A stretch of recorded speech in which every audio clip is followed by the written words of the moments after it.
Hey, I'm tired. As I'm very tired. It's 9:30.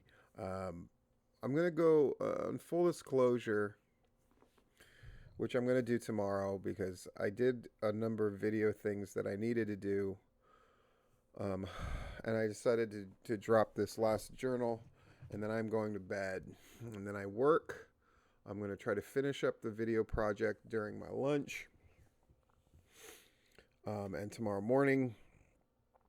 Sorry, you don't need to know all that. So I didn't get away from Port Richey until about a little after 2 in the afternoon, which put me at the Mayhem on Mills show at about 4:30, 4:45, 4:45 closer. Um, the venue is great. The bar is great.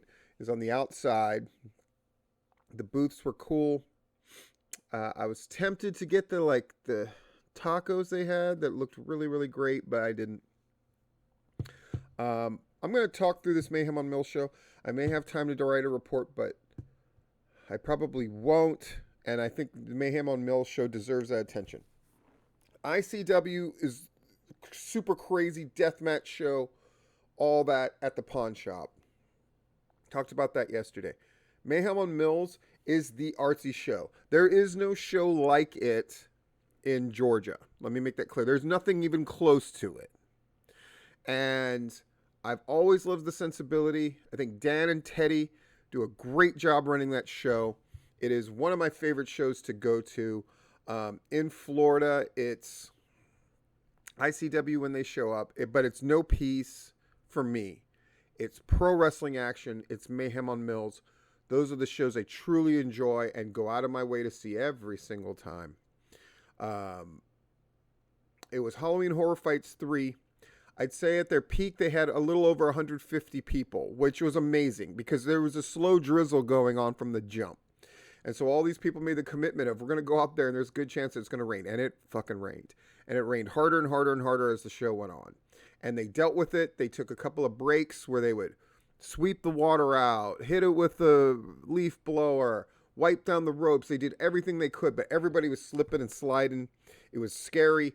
I'm glad nobody was injured from what I could see. The crowd is the usual mix of like artsy types. It's awesome. Wanton women who I would have wanted to talk to when I was a younger man. And a few drunken asshole guys. I really hate those motherfuckers. I gotta say, it's the only thing that drags me down about Mayhem on Mills is it's the same group of these guys that just are so inappropriate, and they one day I might say something. But I'm trying to be cool. Madam Chuck Steak. Chuck Steak, their usual guy, but he had the Swami headdress on with a real jewel, as he kept saying. Good, clear voice. I could make out everybody's name he was calling out. And keep in mind, it's raining, the sound system screwing up on him and all that stuff, but I could hear what was going on. It was a gauntlet match to open with DMC, my man. Love that guy. Every time I see him on a Florida show, no matter how big nor how small, he brings it. And it was Randy Wentworth, the boozy brawler. Good bodies on these guys, man. They do these artsy shows, but these guys look the part, man. DMC wins with the Dragon Sleeper, which I called the Mothers of Dragons. Stupid. And then so DMC went on against Mills Mean Machine, who's Dan, one of the guys who runs it. Mills Mean Machine went on a tear. He pretended he got low blowed and squealed to the referee about it. So the referee DQ'd DMC, which made the referee look really dumb. I kind of hated that spot. I think there's another way they could have gone about it, but whatever. Mills Mean Machine then took on Michael Myers. Yes, that Michael Myers. Not Wayne's World Michael Myers, but like stabby with the knife Michael Myers. Got him to chase him, and then got Michael Myers to get counted out. Yay! And the referee, Lee Canfield, still my favorite referee, man. Especially in the Florida area. He's fantastic. Got stabbed by Michael Myers. Died. I thought died. What the hell? So another referee comes in, a small guy named Crowbar, who's kind of a crowd favorite. He gets rolled up using the tights. So Mills Mean Machine is rolling now, baby. That's 3. Then takes on Beastly, who beats him around. They're slipping and sliding all over the ring, trying to keep it together, trying not to get injured. But then Mills, Mean Machine, spews in his face and then rolls him up with a small package.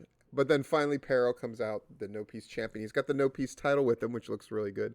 Pero, the slow walk, gets a hold of him, manages to pick him up. He's such a strong, such a big base that he was not slipping and sliding around.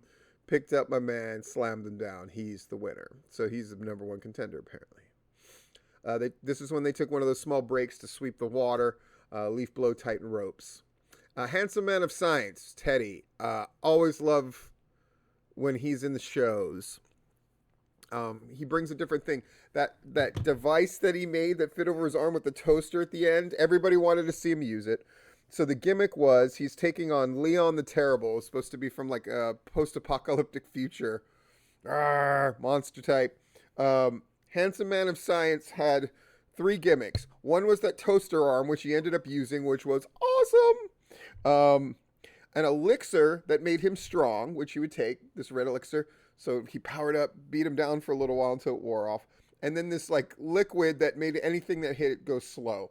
The comedy that ensued, it was very pro wrestling gorilla-esque, but in some ways a lot better to me because of the way they presented it in the theatrical presentation. And they didn't lay out everything for you in the most obvious fashion. And they found clever ways to get from here, there, and the other. And even to do a false finish with the juice that slowed you down. Because Leon the Terrible got hit with it. And so you thought, oh, this is how they're going to get the count out finish. But he managed to get in there just in time. The part where the referee got hit with it. So then when Handsome Man of Science actually got the advantage with the toaster arm and beat the guy down. But then the referee came for the slow count. I loved it. I loved the whole thing.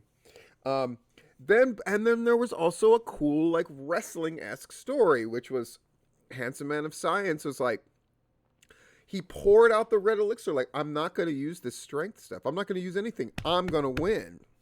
And he suffered for it for a little while, but then he eventually got Leon the Terrible in a small package. One thing, Mayhem on Mills, a lot of small packages get used.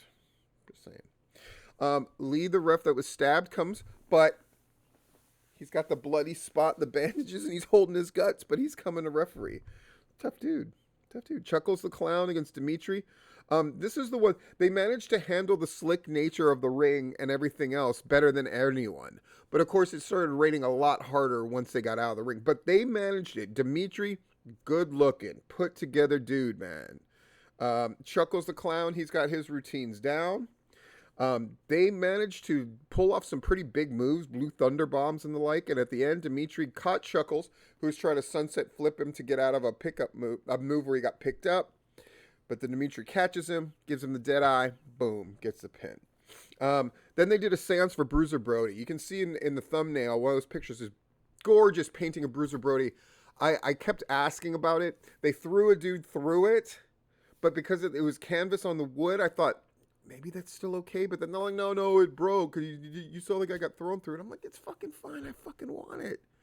I want that Bruiser Brody shit so bad. So if anyone from Mayhem from Mills is watching this and nobody's claimed that thing and it's just kind of lying around, please, I want that Bruiser Brody painting. God, so cool.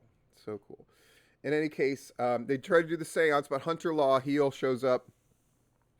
And he's disrespecting Bruiser Brody. So Jimmy fucking Lloyd comes out. They have a bit of a match. They do what they can. And at the end, Hunter Law brings that Brody, that big, huge billboard kind of painting, puts it in the corner, disrespecting. He's flicking it off and all this kind of stuff. Jimmy grabs him, picks him up, bombs him through the thing, gets the pin. Nicely done. And then finally, it really is in doubt whether they're going to have this main event. So they came up with an interesting solution, which is Troy Hollywood, the babyface champion, comes out and goes, it's really not safe to do, but you know what? We can do this in another. Then the heel Snoop Strikes, love Snoop Strikes, comes out and goes like, nah, man, I didn't come all this way to not do this. We're doing this. Oh, fine, you want to do it? Him calls out Troy. Fine, let's do it. Sawyer Wreck, who in the beginning of the show, I should have said this, Snoop Strikes and Hunter Law attacks her and pulmonized her arm. But Sawyer Wreck comes out with that arm, her right arm all taped up. She rips that off. Boom. They have a little match. They try to tell a little story. I appreciated that. Sawyer Wreck gets that win over Snoop Strikes, who's been like torturing her for 2 years. I'm in love with you, and then he'll screw her over and all this kind of stuff. I've gotten to see every step of that saga. So to see it pay off was so great. Now, I'm going to be honest about something, and they were honest about it too. We wish we could have given Sawyer Wreck the match that she deserves when she won it, but we're really proud that she won it. I felt the same way. Yes, it would have been nice if she got it in a longer match, but hell, she's going to take on Peril. Pretty good defense, I would say. But man, I adore Sawyer Wreck. I think she's so cool. It probably comes across when I speak how much I enjoy Mayhem on Mills. I really love that show. And I want to continue to support them. It was a great way to end. As much as I would have loved to be at No Peace right now watching that show, in retrospect, something I had heard that I find really interesting is this. That, you know, it was like a third party. It's basically seemed like they're saying it had more to do with the venue than it did with No Peace, apparently. Because right now the soundbar is not running any kind of shows of any kind. So it's too bad for No Peace, but hopefully they'll get in there soon. But in any way, this was the most unexpectedly crazy wrestling weekend since I'd stopped actively wrestling that I have had. Insane. Anyway, tomorrow's Monday, and you know what that means. I'm back at it again.